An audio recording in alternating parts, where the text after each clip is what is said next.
Dans cette séance d'immersion narrative, je vais vous demander de vous concentrer sur une nature calme. Imaginez une nature calme, un calme serein, une chaleur tropicale, un ciel bleu que l'on peut admirer entre les branches de la forêt. L'eau qui coule du ruisseau, l'eau qui ruisselle sur les parois de terre, la terre qui devient boue et qui tombe dans l'eau. Les rochers qui font barrage et les animaux qui vivent dans l'eau et la terre ou dans l'air. Les quatre éléments qui vous entourent, terre, air et eau. Ils vous entourent et la chaleur du soleil. Imaginez une nature clémente. La nature que vous imaginez est l'inverse de hostile ou de agressive. Cette nature n'est pas hostile, elle est calme. Elle est calme, elle est silencieuse, elle est presque apaisée.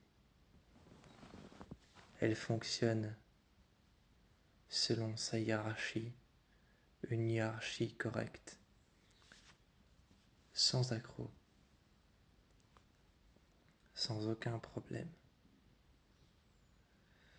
Imaginez si cela peut vous plaire, la naissance d'enfants, un cerf et une jeune maman cerf. Imaginez leur pelage bouger dans le vent frais, la brise légère, et le jeune faon sur ses quatre pattes qui tient à essayer de marcher à quatre pattes, de tenir debout. Ses pattes encore tremblantes. Ou alors imaginez des chevaux, un animal un peu plus robuste, ou un peu moins, pour ceux qui le voient comme ça. Vous allez imaginer ça.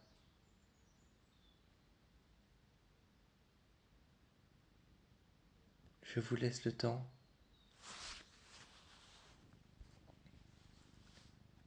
Maintenant que cette nature est créée dans votre tête, je veux que vous imaginiez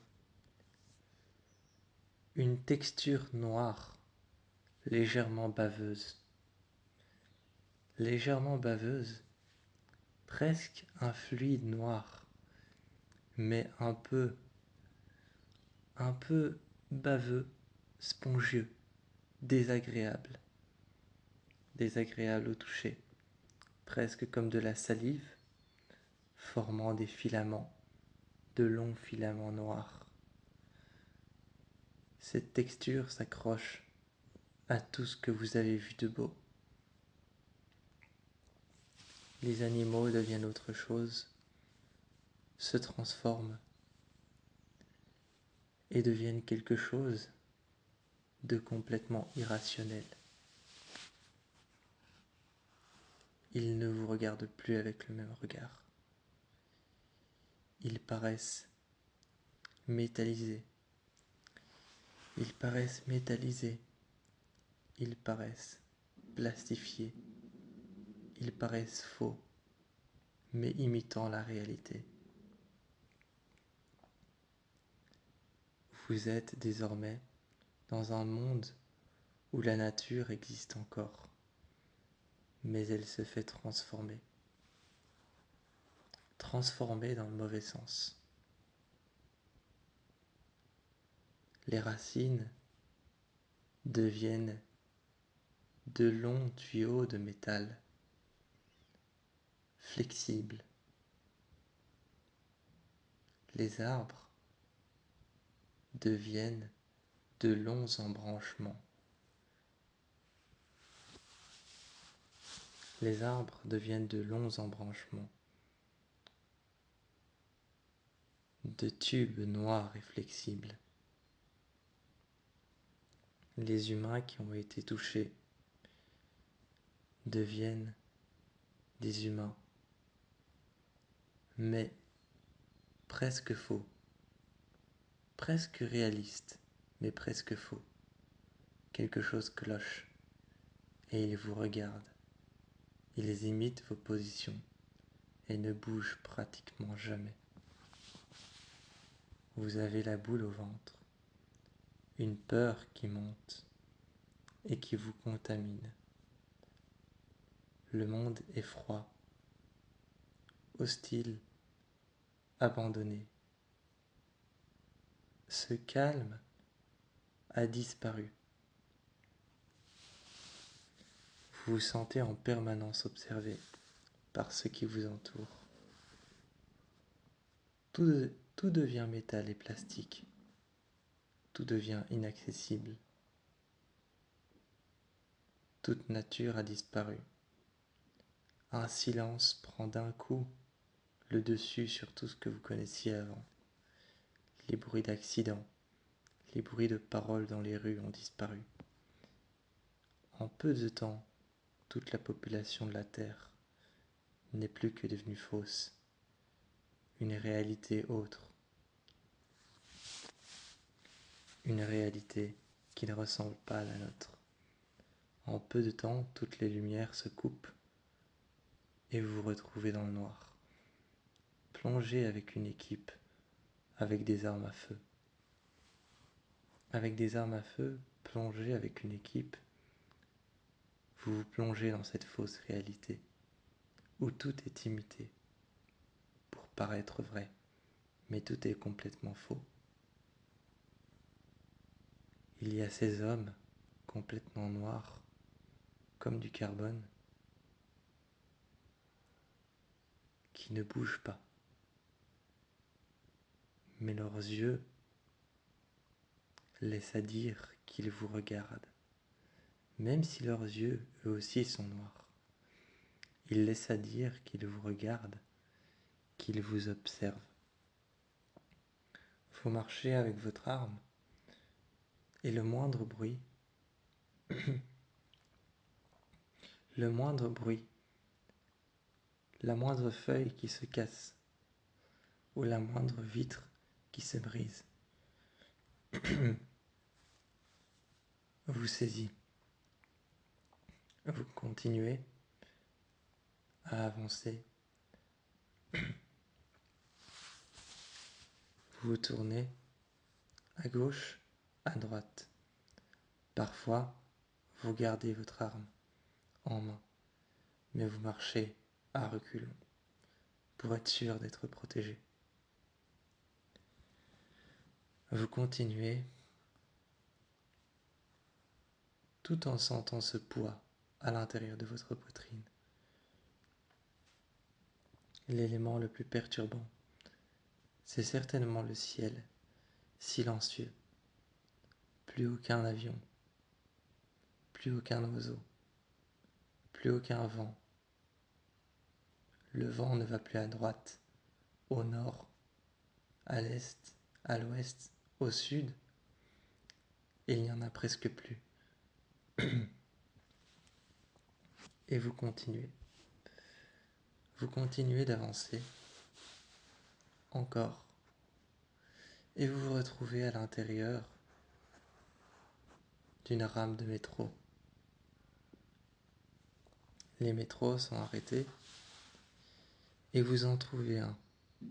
Les cadavres sont rongés par cette texture noire qui les transforme en autre chose. Un homme, encore vivant au-dessus, souffre le martyre. Vous entendez ses cris, pire, vous les ressentez. Et cette chose, au niveau des jambes et du bassin, l'a déjà transformé en une fausse réalité plastifiée ou métallisée, qui ressemble à l'humain, mais qui n'en est pas une. Le monde se transforme et devient quelque chose de faux, de pas réel, quelque chose qui n'est plus vivant. À l'intérieur de cette rame de métro, vous accrochez des lampes lumineuses, bleues, comme de la lumière ultraviolet, pour vous éclairer, voir si cette chose a un aspect physique. La peur commence à vous vaincre, mais elle n'en a pas d'aspect physique. Elle ronge et dévore tout ce qu'elle trouve. Aucun métro n'est fonctionnel, alors vous continuez votre quête.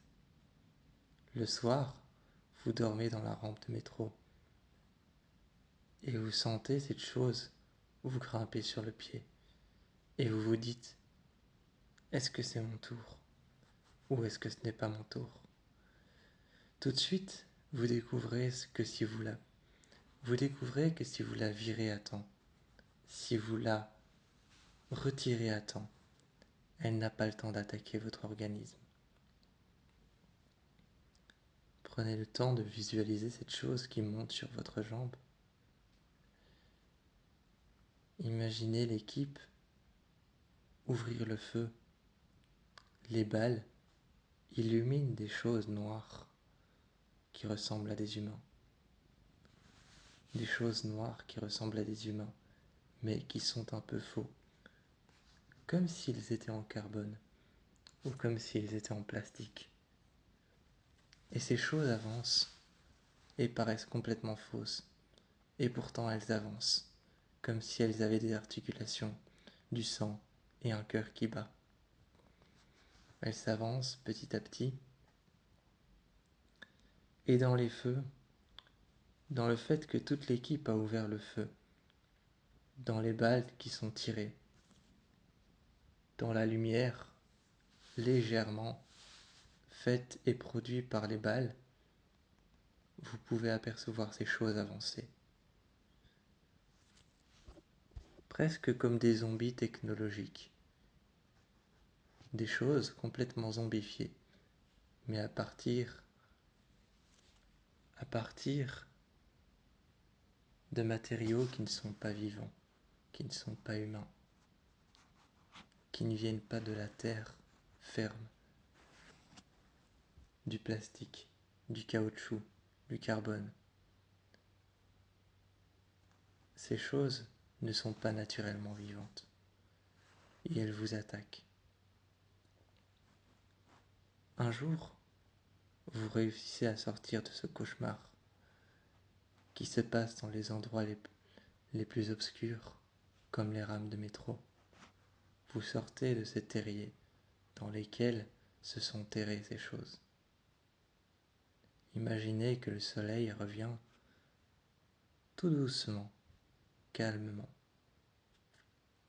Le combat a été rude, a duré des jours et des jours, sans même que vous ne voyiez passer les heures. Et quand le soleil revient, rien ne revient à la normale. Mais vous comprenez une chose, elle n'essayait pas de vous attaquer. Elle vous observait et vous copiait. Mais une question reste en suspens. En quel but? Voilà. Maintenant que cette immersion est terminée, je veux que vous preniez le temps de vous demander quelle émotion a été la plus forte, quelle visualisation a été la plus crédible, visible, et puis quittez le champ de bataille. Et pour ceux qui ont fermé les yeux, réouvrez les yeux.